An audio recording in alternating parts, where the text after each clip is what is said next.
All right, welcome to Chapter 3. This is the first section. We will cover the first 3 questions of your guide to reading. Questions like, how did the French interact with natives they encountered in the New World? What were the Puritan separatist motivations for leaving England? We're going to find the Puritans break up into 2 groups. And then compare the Puritan settlers at Plymouth to those of Massachusetts. Really, we kind of mean the Massachusetts Bay Colony there. They both settled in Massachusetts. Now let's talk a little bit about the French, because as you well know, North America was settled, but the United States doesn't control the whole portion of North America, so obviously those Canadians to the north have a story, and basically they were settled by the French. In 1535, Jacques Cartier discovers the St. Lawrence River, but it wasn't until 1605 that there was a permanent colony that was established in Nova Scotia. Now, England kind of makes fun a little bit of the French for thinking that there's some worth to Canada. They kind of make fun of them because there's the rock-covered beaches and how cold it gets. So they're wondering why in the world would anybody want anything to do with that part of the continent. Little do they know, pretty quickly here they're going to settle in proximity. Champlain establishes Quebec as kind of the first. As kind of the biggest settlement, I should say, and they have a very, very good relations with the natives. So if you're wondering how did the French interact, very well. They interacted very well. They trade for skins and furs. They see a lot of benefit to the relationship with the natives in Canada. So much so that they refer to some of their colonies as what's called comptoirs, which translates to storehouses for animals and animal skins and furs. So they see great value in kind of the fur business and the fur trade, and they do export a lot of the furs back to Europe to sell to a lot of nobles and that sort of thing. The first private colony was set up in 1630, so kind of it takes a while, like we mentioned, and in Quebec and Nova Scotia, they have large tracts of land that are given to farmers to farm. Again, like we mentioned, the English make fun of the Canadians because what they farm isn't that much different from what they can produce in Europe, and there's no cash crop like tobacco that grows really in Canada, for sure. Now, part of the good relations really kind of stems from the missionaries that are present in Canada, and those missionaries are of the Jesuit persuasion, who are the hardcore religious advocates in France and any kind of Catholic country. And they think that they can convert Native Americans and anybody that believes in Protestantism to Catholicism. Now, Native Americans don't necessarily believe in the Protestant ways, but anybody that believes in the Protestant beliefs, or the Native American religions, those Jesuit missionaries are going to try their very best to convert those people to Catholicism. And again, this fosters really good relationships. The Jesuits really have no interest in taking the Native Americans' land. They're just there for trading. They don't really push the French culture on the natives. So basically, if the Native Americans, or the natives want to convert to Catholicism and then go back to the rest of their Indian culture, the Jesuits are absolutely okay with that. In fact, there is a lot of mixing of culture that goes on. There's a lot of the French that live in Canada adopt a lot of the natives' cultures. They marry a lot of native Indian women. So there's a lot of mixing of culture. So the relationship was actually very, very good with the French kind of in Canada. Okay, like we mentioned, England kind of made fun of the French for settling there. Ironically, it's right around this time that they're going to start settling in New England, which is just south of some of those settlements. The New England colonies really are going to come about because of an escalating religious rift that's going to happen in England. Remember, we talked about a chapter, 2 chapters ago, I believe, the fact that England goes from largely a Catholic nation to kind of Protestant beliefs, and within those Protestants, there's a couple different kind of divisions. That's gonna kind of really provide a schism that's gonna lead us into some new colonies. King James, not really very tolerant of radical ideas. So why the group of Puritans are going to move to New England? Well, this is one of the reasons. King James, not really very tolerant of religious ideas. Puritans wanted to remove a lot of the Catholic ideas they thought were still in the Church of England. They thought there was too many remnants, too many procedures, too many traces of Catholicism, and they wanted those removed. Like I said, King James, not very tolerant of radical ideas or new ideas. So obviously he's not very fond of the Puritans. There was differing ideas among the different Puritans. Some came to be known as Presbyterians, and then we're going to talk about the Separatists. They're a little bit different.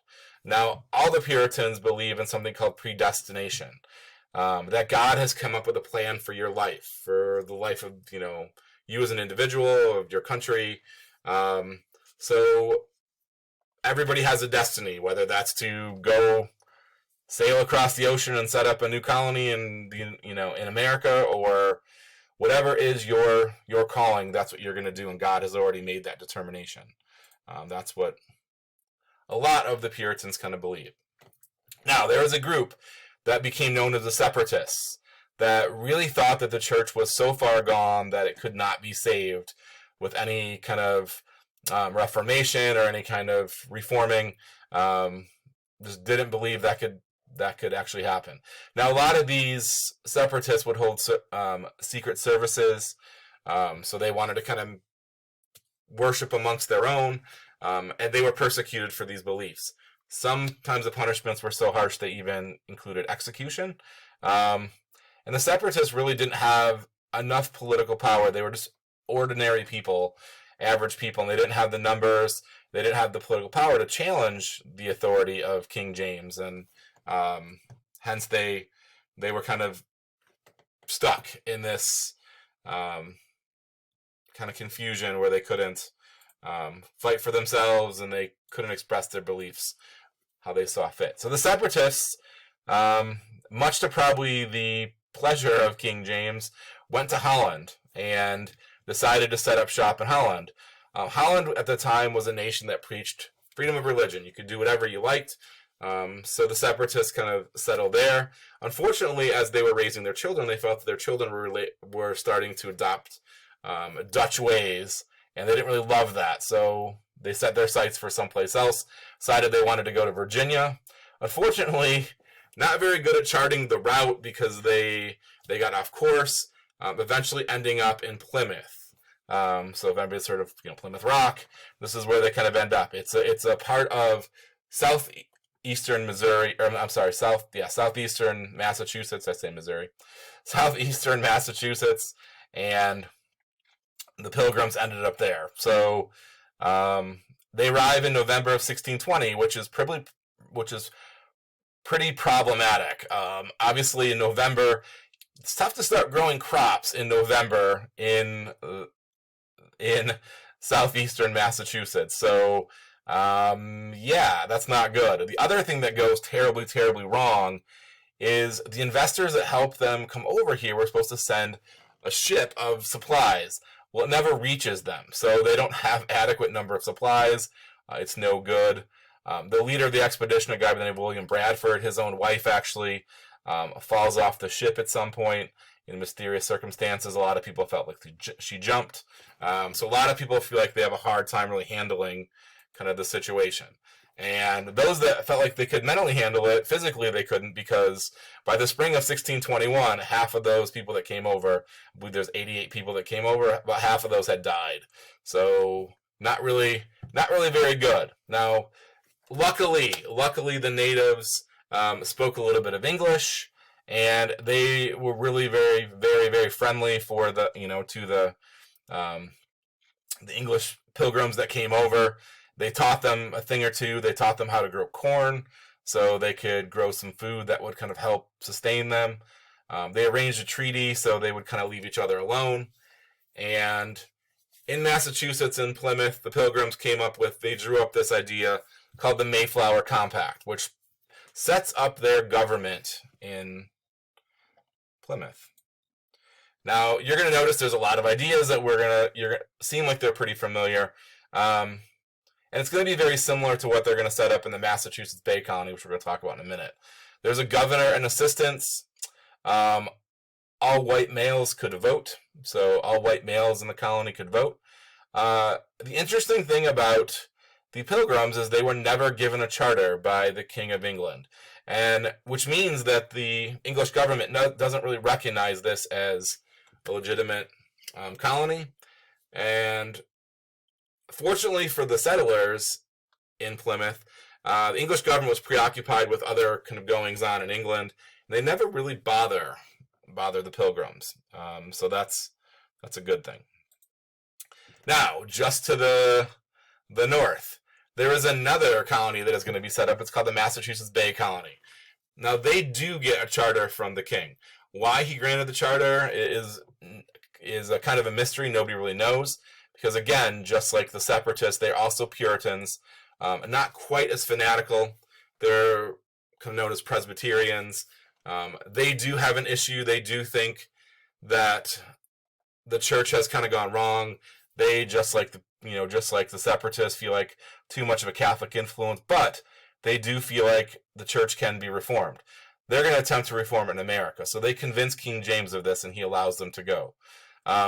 There's a few more settlers kind of in the Massachusetts Bay Colony. They have lawyers and landed gentlemen, so they have a little bit more political power kind of with them. So instead of taking the average ordinary farmer that's going to be present in Plymouth, there's more kind of more elites that are in the Massachusetts Bay Colony. So they're far more influential than the Pilgrims.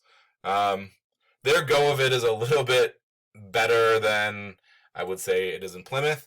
They elect a guy by the name of John Winthrop to be their governor. The governor was a chief executive, so just like we talk about our president or a governor's estate as the chief executive, that's what John Winthrop is. The officers that were coming over in the Massachusetts Bay Colony become his assistants, and every adult member that's in the church could vote. Now, eventually, this becomes a little too problematic for church members, so they decide to have everybody in the village kind of vote up representatives. Just like we have today, a representative democracy. Those adult members kind of give up their power to an elected official. They're going to vote for an elected official they'd like to represent them. Just like the Pilgrims, these governments are, they have annual elections that take place, and yeah, so that's kind of what we do, and that's where it came from. All right, so these are the creations of the two new colonies in New England, both taking place in Massachusetts. The Massachusetts Bay Colony encompasses a little bit of New Hampshire as well, but it's going to establish an English presence in the northern part of North America, what is, like I said, the northern part of what's now the United States. So, okay, if you have any questions, please feel free to contact me. I will see you for installment number 2 relatively quickly.